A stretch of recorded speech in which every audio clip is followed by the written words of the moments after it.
Good morning, my YouTube viewers. In this particular video, we're going to be talking about sample distribution of sample variances. It's used in the inferential statistics to estimate the population variance and to conduct hypothesis tests related to variance. So we're going to use Python to make this distribution, and in order to execute the program, we're going to import two Pythonic libraries. The first one being import NumPy as NP, which is the numeric library, and the second one being import matplotlog.pyplot as PLT, which is the visualization library. And then what we're going to do is we're going to generate the population data with a normal distribution. And so the first thing we're going to do is we're going to set the seed. And the reason why you set the seed is because every time you run the program, it's going to initialize the set to the same values, and that's why you set your seed. So np.random.seed, and then you can put any number that you want inside the brackets. I'll put number 42. So population equals np.random.normal. Log is your mean is 50. Scale is your standard deviation is 10. And size is 10,000. So that's your sample size. So then we're going to have our parameters for sampling. So sample size is 30. And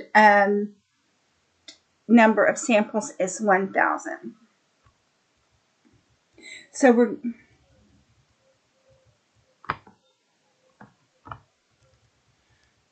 what we're going to do is we're going to collect sample variances.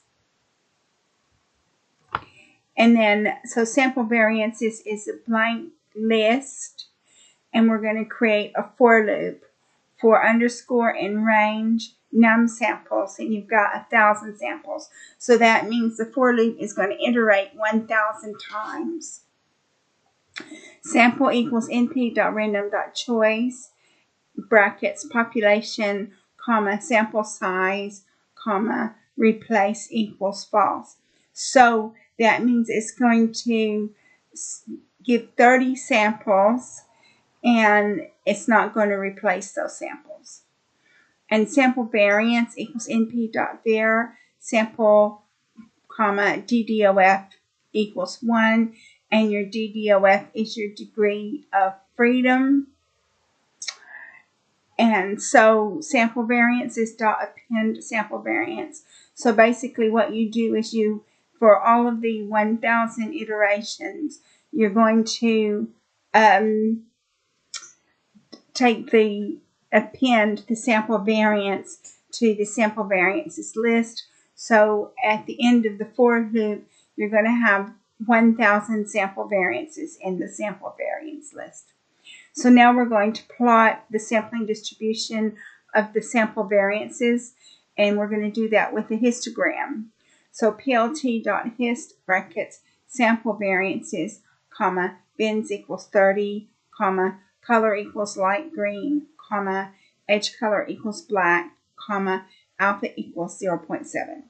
And then plt.axv line brackets np mean sample variances, comma, color equals red, comma, line style equals dashed, comma, line width equals 2, comma, label equals mean.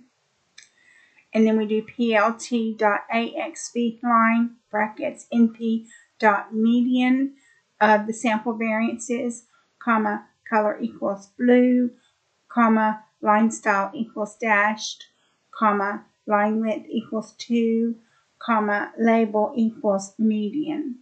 So now we're going to add titles and labels to the distribution, sampling distribution of the sample variances, and the X label is sample variance and the Y label is frequency.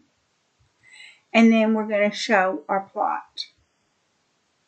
So this is what we've got, sampling distribution of sample variances.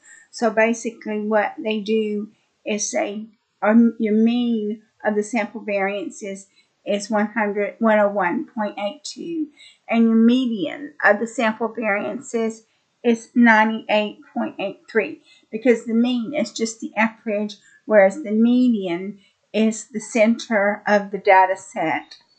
And basically, this is just kind of like proves the central limit theorem, because you got all of the sample variances. So you can see right here,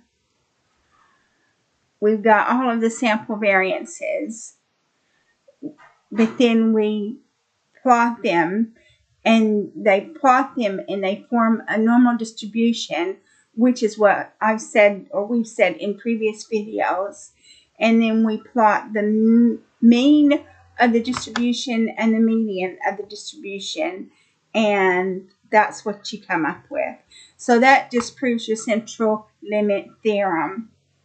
Whereas all of the means put together are going to form a normal distribution. So that's it for this video. The next video, we're going to be talking about confidence intervals. So I hope you decide to watch it. Thank you.